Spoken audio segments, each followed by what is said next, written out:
आज नरेंद्र मोदी के नेतृत्व में हिंदुस्तान चांद पर झंडा गाड़ के आया है। आज चांद पर हमारा झंडा लहरा रहा है। जवाहरलाल नेहरू का सपना अगर था तो उसको पूरा मोदी जी ने किया, उनके परिवार ने नहीं किया। इससे बड़ी बात क्या होगी हमारे देश में? जब तक जितनी उन्नति होगी जब तक मोदी रहेगा। भारत में इससे बड़ी खुशी कुछ भी नहीं हो सकती है, कुछ भी नहीं। जहाँ कोई नहीं पहुँच पाया वहाँ हम पहुँच चुके हैं। इससे बड़ी गर्व की बात क्या होगी कि मुझे I proud to be I am Indian. आज एक खुशी की लहर है पूरे देश में। पक्ष विपक्ष कुछ कहता रहे, लेकिन मोदी जी ने जो कार्य किया है, वैज्ञानिकों ने जो कार्य किया है, मोदी जी की पीठ थपथपाने से वैज्ञानिक इतने ऊंचे पहुंचे हैं। चंद्रयान जो कि आज सफल हुआ, हमारे वैज्ञानिकों का हम लोग आभार करेंगे। वो बहुत अच्छा काम किए हैं। ये एक ऐतिहासिक पल है। इस क्षण को सभी लोगों को यानी हाथों में बटोरना चाहिए।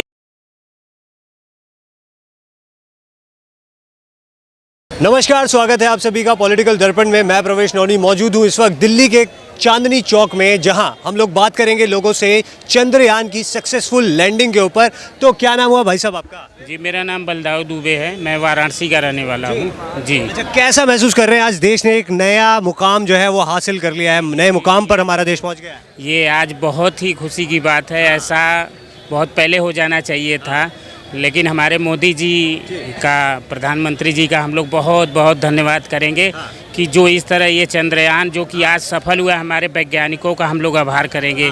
वो बहुत अच्छा काम किए हैं। ये एक ऐतिहासिक पल है। इस क्षण को सभी लोगों को यानी हाथों में बटोरना चाहिए। ये ऐसा कार्य हुआ है कि जो एक कल्पना था हमारे लिए, चाहे अमेरिका हो यानी हम ये कह सकते हैं कि आज अमेरिका, चीन, रूस, फ्रांस के बीच हम भी खड़े हैं। पाकिस्तान ने बीच में कमेंट किया था तो कुमार विश्वास ने क्या जवाब दिया था कि भैया झंडे पे चांद होना और चांद पे झंडा होना, दोनों में फर्क है, और फर्क है औकात का। तो औकात में रहो सारी दुनिया वालों। हिंदुस्तान आगे से आगे बढ़ रहा है और सबको छोड़ रहा है पीछे। और जिस दक्षिणी ध्रुव पर इस बार गया है वहाँ पर वेट किया उसने, 5 घंटे वेट किया सूर्योदय वहाँ पर हो, उसके बाद में मतलब कितना ज़बरदस्त कंट्रोल है हमारे वैज्ञानिकों का। आज दुनिया में धाक जमा कर रख दी है जी। हमको आज मानना होगा, हमको जितने भी लोग चंद्रयान से जुड़े हुए थे, उस प्रोजेक्ट से जुड़े हुए थे, और प्रधानमंत्री जी जिनका वरद हस्त था उसको, और वैज्ञानिक और हमारे जो उससे संबंधित मंत्रालय के लोग हैं, और हम सब भारतवासियों के लिए गर्व का पल है। और हम लोगों को ये गर्व का पल आज जीना ही चाहिए।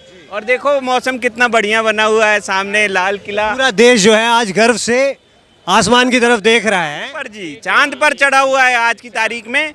और ये बात हर हिंदुस्तानी के लिए गौरव की हमेशा रहेगी।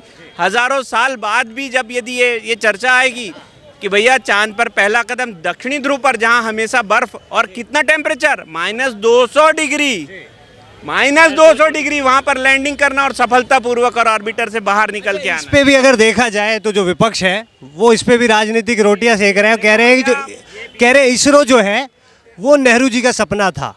इस पर क्या कहेंगे? नेहरू जी चले गए अपना सपना लेकर। आज इसरो ने जो करके दिखाया है, जो वैज्ञानिकों ने करके दिखाया है, हम एक ही विरासत को नहीं, नेहरू जी का योगदान था, उन्होंने स्थापना की, लेकिन उसको आगे बढ़ने का आज तक। वो कह रहे हैं कि क्या बोलते हैं, नेहरू जी ने सपना देखा, इंदिरा गांधी ने पूरा किया, और डॉक्टर मनमोहन सिंह और राजीव गांधी जी ने इसको नई ऊंचाइयों पर पहुंचाया। कितनी बार चांद पर कदम रखा हम लोगों ने, जब इंदिरा गांधी जी, नेहरू जी और मनमोहन सिंह जी और राजीव गांधी प्रधान, कब कब चांद पर पहुंचे हम। लेकिन आज नरेंद्र मोदी के नेतृत्व में हिंदुस्तान चांद पर झंडा गाड़ के आया है। आज चांद पर हमारा झंडा लहरा रहा है। वो बात वो है जिसने सफलतापूर्वक किया। प्रयास सभी ने किया। कोई बीज बोता है, कोई फल खाता है। दादा बीज बोएगा, पोता फल खाएगा। लेकिन ये बात कहें कि सारा काम दादा ने किया है, ये गलत हो जाएगी, ये नाइंसाफी हो जाएगी गुरुदेव। आज एक खुशी की लहर है पूरे देश में। पक्ष विपक्ष कुछ कहता रहे, लेकिन मोदी जी ने जो कार्य किया है, वैज्ञानिकों ने जो कार्य किया है, मोदी जी की पीठ थपथपाने से वैज्ञानिक इतने ऊंचे पहुंचे हैं। अगर उस रोज, जिस रोज चंद्रयान 2 फेल हुआ था, उस रोज अगर वैज्ञानिक होपलेस हो जाते तो ये कार्य नहीं हो सकता था। ये मोदी का ही कमाल है। मोदी ने उनके पीठ पे हाथ रखा। अगर मोदी भी रोया, वैज्ञानिक भी रोए, आज उसी का करिश्मा है कि आज हम चांद पे पहुंच गए हैं। वो सर आपका? मेरा नाम हुआ राजा झा। कैसा महसूस कर रहे हैं? देश ने इतिहास रच दिया है आज। बहुत भाग्यशाली है कि हम लोग इस समय में, मतलब यानी कि अभी मौजूद हूँ मैं पृथ्वी पर, और भारत में इससे बड़ी खुशी कुछ भी नहीं हो सकती है, कुछ भी नहीं। जहाँ कोई नहीं पहुँच पाया आज भारत पहुँच गया। जी बिल्कुल, भारत नहीं बोलिए कि जहाँ कोई नहीं पहुँच पाया वहाँ हम पहुँच चुके हैं। क्योंकि हम लोगों भारत भी तो हमारा ही है। नहीं, हम लोगों से भारत है, हम लोग पहुंच चुके हैं जहां कोई नहीं पहुंच पाया, वहां हम पहुंच चुके हैं। इससे बड़ी गर्व की बात क्या होगी कि मुझे I proud to be I am Indian, कि मैं भारतीय हूं। इससे बड़ी खुशी और इससे बड़ी कल्पना कुछ नहीं हो सकती है कि मैं इस देश का हिस्सा हूं। इससे बड़ी खुशी की बात कुछ नहीं हो सकती है। आज एक बहुत बड़ा इतिहास रचा गया, जो कि देश पृथ्वी रहे न रहे या जब तक पृथ्वी रहेगी तब तक ये नाम सुनहरे अक्षरों में रहेगा कि भारत सबसे पहला पहुंचने वाला देश है उस जगह पर।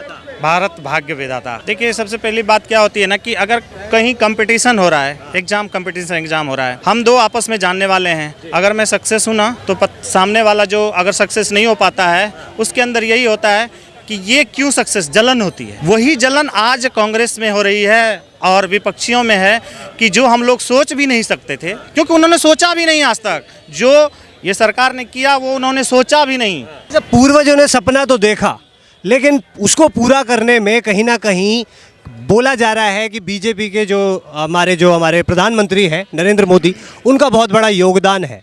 क्या होता है, हवन के अंदर जब अंतिम आहुति मानी जाती है तो मुख्य यजमान उनको माना जाता है।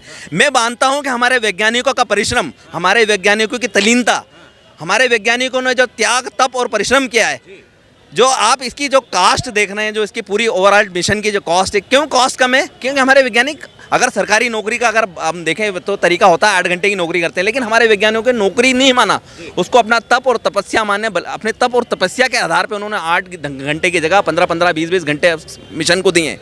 और जो सैलरी मिलती है नॉर्मली गवर्नमेंट एम्प्लॉय को 8 घंटे की मिलती है, उसका परिणाम है हमारे वैज्ञानिकों की मेहनत को। और मैं पूरे देशवासियों को और उन वैज्ञानिकों को पहले तो शतशत नमन करता हूं, उनको बहुत बहुत शुभकामनाएं देता हूं, पूरे देशवासियों को भी शुभकामनाएं देता हूं कि उनकी मेहनत का परिणाम है। सवाल क्वेश्चन करना चाहता हूं, ऐसी कौन सी चीज है 2014 के पहले इस भारत देश में नहीं थी?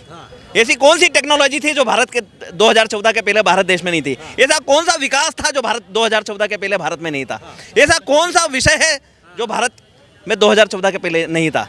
सारी व्यवस्थाएं भारत के में 2014, कोई एक ऐसा विषय बता दें आप मुझे कि हाँ बताइए। युवा हमारे साथ युवा मौजूद है। युवा बता रहे हैं 2014 के बता 370 धारा हटी थी। ये व्यवस्था में नहीं 2014 के पहले 370 और राम मंदिर के अलावा 2 विषय के अलावा आप और कोई व्यवस्था बताएं। ऐसा विकास तो होता है।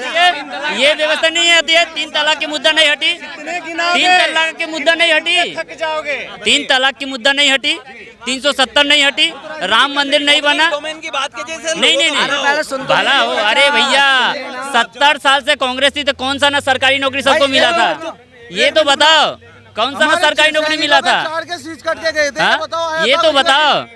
नहीं वही तो बोले ना, 370 से अच्छा नहीं हो रहा है। आज जो पप्पू और उनकी बहन जाके तो तिरंगा झंडा फहरा रहे हैं, पहले अपने दादा परदादा के जमाने में क्यों नहीं गए थे? लेकिन इसरो का सपना देखने वाले तो पंडित जवाहरलाल नेहरू ही थे। सपना सबको ही देखते हैं, साकार जो करता है वही मेन होता है। यही कहना चाहूंगा ना सपना सबको ही देखते कि हैं। मोदी जी को फिर एक बार धन्यवाद है कि उन्होंने जो जवाहरलाल नेहरू का सपना था, जवाहरलाल नेहरू का सपना अगर था तो उसको पूरा मोदी जी ने किया, उनके परिवार ने नहीं किया। इससे बड़ी बात क्या होगी हमारे देश में? बात करेंगे क्या नाम, हाँ क्या बोलना चाहते? बच्चे तो दुनिया पैदा कर लेती है, सबसे बड़ी बात होती है उसकी परवरिश। नहीं तो अभी लाइन हम भी लगा दें इतनी बड़ी। कैसा महसूस कर रहे हैं आज? तो क्या होगा? महसूस कैसा कर रहे हैं? देश ने एक नई उपलब्धि प्राप्त करी है। जब तक जितनी उन्नति होगी, जब तक मोदी रहेगा, जब तक मोदी रहेगा, तो कहीं ना कहीं यहाँ पर आपको लगता नहीं है जो नींव डालने वाले थे वो कांग्रेस के ही नेता थे? पौधा तो दुनिया लगा देती है फल के लिए, उसके लिए उसको वो भी पानी भी डालना पड़ता है, उसकी देखभाल भी करनी पड़ती है। पौधा तो मैंने लगा दिया, अभी गाय खा जाएगी, उसका क्या होगा? क्या कह रहे हैं? अटल बिहारी ने राष्ट्रीय राजमार्ग का जो हमारे देश को इतना बड़ा चीज दिया, तो क्या वो पूरी मतलब क्या वो अमर है, वो रह के करेंगे कि उन्होंने नींव रख दी? उसको आगे बढ़ाने वाला चाहिए ना, तो उसको आगे बढ़ाने वाला हमारे देश में है। लेकिन पहले जो भी सपना देखा गया ना, वो सिर्फ क्या बोलते हैं ना, वो कागजों पे था, धरातल पे कुछ नहीं था। अब जो भी चीज़ पीछे था ना वो सब धरातल पे आ रहा है, उसी से पूरे देश की जनता का भला हो रहा है।